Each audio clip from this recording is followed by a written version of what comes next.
Hi friends, പുതിയൊരു വീഡിയോയിലേക്ക് സ്വാഗതം. ഈ ഒരു വീഡിയോ കാണുന്ന നിങ്ങളൊക്കെ നേരിടുന്ന ഏറ്റവും വലിയൊരു പ്രോബ്ലം എന്തായിരിക്കും? ചാനൽ റീച്ച് ആകുന്നില്ല എന്നുള്ളതാണ്. അതായത് വ്യൂസ് വരുന്നില്ല, സബ് കൂടുന്നില്ല. ഈ രീതിയിലായിരിക്കും മിക്ക ആളുകളുടെയും പ്രതികരണം. ശരിയാണ്, യൂട്യൂബിൽ ഏറ്റവും കൂടുതൽ ആളുകൾ നേരിടുന്ന പ്രശ്നം വ്യൂസ് തന്നെയാണ്. വ്യൂസ് കൂടുമ്പോഴാണ് ബാക്കിയൊക്കെ വരുന്നത്. സബ് കൂടും, അതിനനുസരിച്ചിട്ട് റവന്യൂ കൂടും. അപ്പൊ ചാനൽ മോണിറ്റൈസേഷൻ ആയവരും ആകാത്തവരും നേരിടുന്ന ഒരു പ്രോബ്ലം എന്താണെന്ന് ചോദിച്ചു കഴിഞ്ഞാൽ വ്യൂസ് ആണ്. അപ്പൊ നമ്മൾ ഇങ്ങനെ ചാനലിൽ വീഡിയോസ് ഇങ്ങനെ ഇട്ടുകൊണ്ടിരിക്കും, പക്ഷെ വ്യൂസ് വരാതെ, അതായത് നമുക്ക് ആ ഒരു മോണിറ്റൈസേഷൻ ക്രൈറ്റീരിയയിലേക്ക് ആവശ്യമായിട്ടുള്ള വാച്ച് ടൈം പോലും കംപ്ലീറ്റ് ചെയ്യാൻ കഴിയാതെ വരുമ്പോൾ നമ്മൾ പാരലായിട്ട് മറ്റ് കാര്യങ്ങളെക്കുറിച്ച് അല്ലെങ്കിൽ മറ്റ് ഓപ്ഷൻസിനെ കുറിച്ചൊക്കെ ആലോചിക്കും. അപ്പോഴാണ് നമ്മൾ പെയ്ഡായിട്ട് സബും വാച്ച് ടൈമും കൊണ്ടുവരുന്നതിനെ കുറിച്ച് ആലോചിക്കുക. അതല്ലെങ്കിൽ നമ്മൾ ചാനൽ നിർത്തിപ്പോകുന്നതിനെ കുറിച്ച് ആലോചിക്കും. അപ്പം ഈ ഒരു വിഷയം ഇന്നത്തെ നമ്മളെ വീഡിയോയിൽ പറഞ്ഞിരുന്ന ഒരു കണ്ടന്റ് തീർച്ചയായിട്ടും നിങ്ങൾ കാണേണ്ട, അറിഞ്ഞിരിക്കേണ്ട കാര്യമാണ്. അത് ഞാൻ പറയാൻ കാരണം, ഒരുപാട് ക്രിയേറ്റേഴ്സ് ഉണ്ട് ചാനൽ നിർത്തിപ്പോവാൻ ഉദ്ദേശിക്കുന്നവർ. അപ്പം അങ്ങനെയുള്ള ഒരു തീരുമാനം എടുത്തവരാണെങ്കിൽ ഈ ഒരു വീഡിയോ മുഴുവനായിട്ട് നിങ്ങൾ കണ്ടു കഴിഞ്ഞാൽ ഒരു പക്ഷേ നിങ്ങളുടെ മുന്നോട്ടുള്ള യൂട്യൂബ് ജേണിയിൽ വലിയ മാറ്റങ്ങൾ ഉണ്ടാക്കിയേക്കാം. അപ്പോൾ തീർച്ചയായിട്ടും ഒരു വീഡിയോ മുഴുവനായിട്ട് നിങ്ങൾ കാണുക. അപ്പോൾ ഞാൻ പറഞ്ഞു വന്നത്, നമ്മുടെ ഒരു സബ്സ്ക്രൈബർ എന്നെ വിളിച്ചിട്ടുണ്ടായിരുന്നു.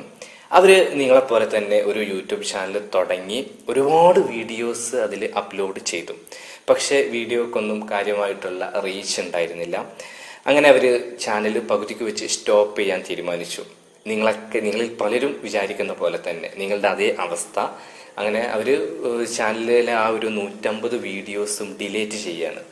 അങ്ങനെ പലരും ചാനലിൽ ഡിലേറ്റ് ചെയ്യാറില്ല, അല്ലാതെ തന്നെ നിർത്തി അങ്ങ് പോവാറാണ് ഉള്ളത്. പക്ഷെ ഇവിടെ 150 വീഡിയോസ് ഇവർ ഡിലേറ്റ് ചെയ്തു. അപ്പൊ ആ ഒരു ചാനലിന്റെ ഒരു അവസ്ഥ നിങ്ങളൊന്ന് ആലോചിച്ച് നോക്കുക. നമ്മളെപ്പോഴും പറയുന്ന ഒരു കാര്യമാണ്, നിങ്ങളുടെ ചാനലിൽ വ്യൂസ് കുറയുന്ന അല്ലെങ്കിൽ ട്രാഫിക് പോകാനുള്ള ഒരു റീസൺ എന്ന് പറയുന്നത് നമ്മൾ ബൾക്കായിട്ട് നമ്മുടെ ചാനലിലെ വീഡിയോസ് മുഴുവൻ ഡിലേറ്റ് ചെയ്യുന്നത് കാരണമായേക്കാം എന്നുള്ളതാണ്. അപ്പോൾ ആ ഒരു മിസ്റ്റേക്ക് ഈ ഒരു ക്രിയേറ്റർക്ക് സംഭവിച്ചിട്ടുണ്ടായിരുന്നു. അങ്ങനെ അവരുടെ യൂട്യൂബ് കരിയർ അവിടെ അവസാനിപ്പിക്കുകയാണ്. ഇനി യൂട്യൂബിൽ മുന്നോട്ട് പോകണ്ട, ഇതുകൊണ്ടൊന്നും കാര്യമില്ല എന്നുള്ളത് മനസ്സിലാക്കി അങ്ങനെ അവരുടെ യൂട്യൂബ് ക്ലോസ് ചെയ്തു. അവർ യൂട്യൂബ് ചാനലല്ല ക്ലോസ് ചെയ്തു, യൂട്യൂബ് വീഡിയോസ് ഒക്കെ ഡിലേറ്റ് ചെയ്യുകയാണ്. അങ്ങനെ കുറെ ദിവസങ്ങൾക്ക് ശേഷം ഇവർക്ക് വീണ്ടും തോന്നുകയാണ് ഒരു യൂട്യൂബ് ചാനൽ തുടങ്ങിക്കളയാം, വീണ്ടും ഒന്ന് വീഡിയോസ് ഇട്ട് നോക്കാം എന്നുള്ളത്. അങ്ങനെ ഇവരെന്ത് ചെയ്തു, ഇതിന് മുന്നേ ഡിലേറ്റ് ചെയ്ത യൂട്യൂബ് ചാനൽ തന്നെ ഉണ്ടല്ലോ, വീഡിയോസ് ഡിലേറ്റ് ചെയ്ത ആ ഒരു ചാനൽ ഉണ്ടല്ലോ, ചാനൽ ഡിലേറ്റ് ചെയ്തിട്ടില്ല എന്ന് ഞാൻ നേരത്തെ പറഞ്ഞിട്ടുണ്ടായിരുന്നു. അപ്പൊ ആ ഒരു ചാനലിൽ തന്നെ വീഡിയോസ് ഇട്ട് നോക്കാം എന്ന് ഇവർ വിചാരിക്കുകയാണ്. അപ്പൊ നമുക്കറിയാം അതിൽ വീഡിയോസ് ഇടുമ്പോൾ റീച്ച് കിട്ടാൻ ചാൻസ് കുറവാണ് എന്നുള്ളത്. പക്ഷെ ഇവര് വീഡിയോസ് ഇട്ടപ്പോൾ അത്ഭുതമാണ് അവിടെ സംഭവിച്ചത്. കാരണം അതുവരെ ഇവർ ഫേസ് ചെയ്തിരുന്നൊരു പ്രോബ്ലം വ്യൂസ് വരുന്നില്ല എന്നുള്ളതാണെങ്കിൽ ഇവരുടെ രണ്ടാമത്തെ ഒരു റീ എൻട്രിയിൽ ഇവരെ പോലും ഞെട്ടിച്ചുകൊണ്ട് നല്ല വ്യൂസാണ് ഇവർക്ക്, നല്ല സപ്പോർട്ടാണ് ഓഡിയൻസിന്റെ ഭാഗത്തു നിന്ന് കിട്ടിയത്. വളരെ വേഗത്തിൽ വ്യൂസ് കൂടുന്നു, മോണിറ്റൈസേഷൻ ക്രൈറ്റീരിയ കംപ്ലീറ്റ് ആകുന്നു. അങ്ങനെ അവർ മോണിറ്റൈസേഷന് വേണ്ടി അപ്ലൈ ചെയ്യുന്നു, മോണിറ്റൈസേഷൻ കിട്ടുന്നു.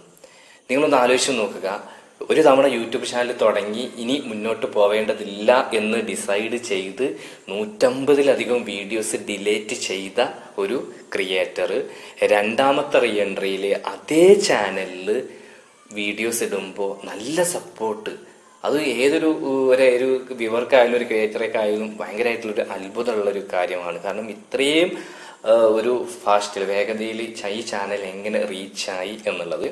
അപ്പം എന്തായാലും ഇവർക്ക് നല്ല ലക്ഷക്കണക്കിന് വ്യൂസ് ഒക്കെ വന്നു തുടങ്ങി, ചാനലിൽ മോണിറ്റൈസേഷൻ ആയി. അങ്ങനെ ഏതൊരു ക്രിയേറ്ററും ഭയങ്കരമായിട്ടുള്ള ഒരു സന്തോഷത്തിലെത്തുന്ന ഒരു മൊമെന്റ് ആയിരിക്കും അത്. തീർച്ചയായിട്ടും ഒരു ക്രിയേറ്റർക്ക് അവരുടെ ആ ഒരു സന്തോഷം മനസ്സിലാക്കാൻ കഴിയും. എന്നാൽ കഥ ഇവിടെ തീരുന്നില്ല, ഇനിയാണ് ഇവിടെ ട്വിസ്റ്റ് സംഭവിക്കുന്നത്. അപ്പൊ അത്രയും റീച്ച് ആയിട്ടുള്ള ചാനൽ മോണിറ്റൈസേഷൻ ആയി അവർ വീണ്ടും വീഡിയോസ് ഒക്കെ നല്ല രീതിയിൽ ചെയ്തു തുടങ്ങുന്നു, ലക്ഷക്കണക്കിന് വ്യൂസ് വരുന്നു. ഈ ഒരു സമയത്താണ് അവർ എന്നെ വിളിക്കുന്നത്. അപ്പൊ അവരുടെ പ്രോബ്ലം എന്ന് പറയുന്നത്, ഇത്രയും വ്യൂസും സബും ഉണ്ടായിട്ടും ചാനൽ മോണിറ്റൈസേഷൻ ആയിട്ടും അതിന്റെ റവന്യൂ അവർക്ക് ലഭിക്കുന്നില്ല എന്നുള്ളതാണ്, ഡോളർ കയറുന്നില്ല എന്നുള്ളത്. നിങ്ങളൊന്ന് ആലോചിച്ച് നോക്കുക, ഇത്രയൊക്കെ ഒരു യൂട്യൂബിൽ നിന്ന് പിരിഞ്ഞു പോയിട്ട് വീണ്ടും റീ എൻട്രി വന്ന് ഒരു വിജയം കൈവരിച്ചിട്ട് ലക്ഷക്കണക്കിന് വ്യൂസ് മോണിറ്റൈസേഷൻ ഓൺ ആയിട്ട് അത്രയും ലക്ഷക്കണക്കിന് വ്യൂസ് വന്നിട്ടും ഡോളർ കയറുന്നില്ല എന്ന് പറഞ്ഞ് ഭയങ്കര സങ്കടത്തോട് കൂടിയിട്ടാണ് അവർ വിളിച്ചത്. ഇനി ചാനലുമായിട്ട് മുന്നോട്ട് പോകേണ്ടതില്ല എന്നുള്ള രീതിയിലൊക്കെയാണ് അവരുടെ സംസാരം വന്നത്. അപ്പോൾ നിങ്ങളൊന്ന് ആലോചിച്ച് നോക്കുക, യൂട്യൂബിൽ ഏതെല്ലാം രീതിയിലാണ് പ്രോബ്ലം വരുന്നത് എന്നുള്ളത്.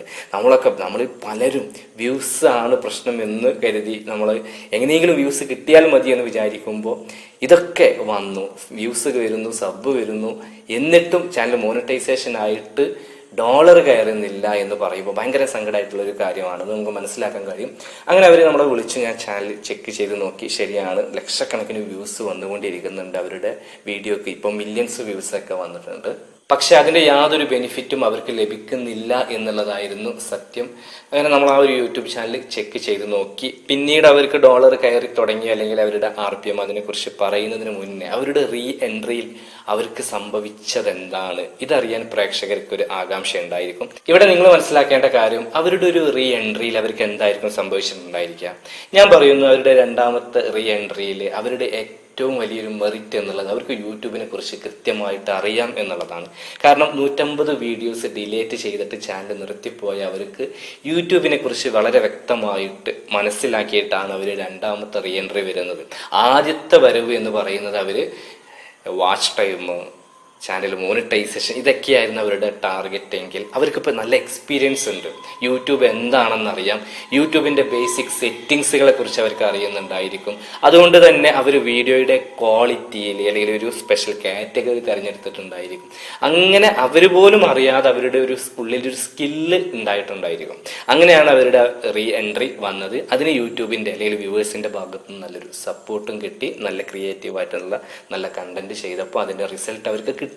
അങ്ങനെയാണ് ഈ ഒരു മോണിറ്റൈസേഷൻ അല്ലെങ്കിൽ അവരുടെ ആ ചാനലിൽ വ്യൂസ് വന്നത്. അപ്പൊ ഈ ഒരു പോയിന്റ് ഇത് കാണുന്ന നിങ്ങളെല്ലാവരും മനസ്സിലാക്കണം. പലരും ചാനൽ നിർത്തി പോകുന്നതിനെ കുറിച്ച് ആലോചിക്കുമ്പോൾ നിങ്ങൾ മനസ്സിലാക്കേണ്ടത് ഇതുപോലെ യൂട്യൂബിനെ കുറിച്ച് വ്യക്തമായിട്ട് മനസ്സിലാക്കി ഒരു നല്ല രീതിയിൽ നിങ്ങൾ കണ്ടന്റുമായിട്ട് മുന്നോട്ട് പോയി കഴിഞ്ഞാൽ റീച്ച് ആകുന്നതാണ് എന്നുള്ളതാണ് ഞാൻ ആദ്യം പറയുന്ന ഏറ്റവും ഇമ്പോർട്ടൻ്റ് ആയിട്ടുള്ള പോയിന്റ്. പലരും ഇത് മനസ്സിലാക്കാതെ തെറ്റായ റൂട്ടിലൂടെയാണ് യൂട്യൂബിൽ മുന്നോട്ട് പോകുന്നത്. അതുകൊണ്ടാണ് നിങ്ങളിൽ പലരും ചാനൽ റീച്ച് ആകാതെ ഇരിക്കുന്നത്.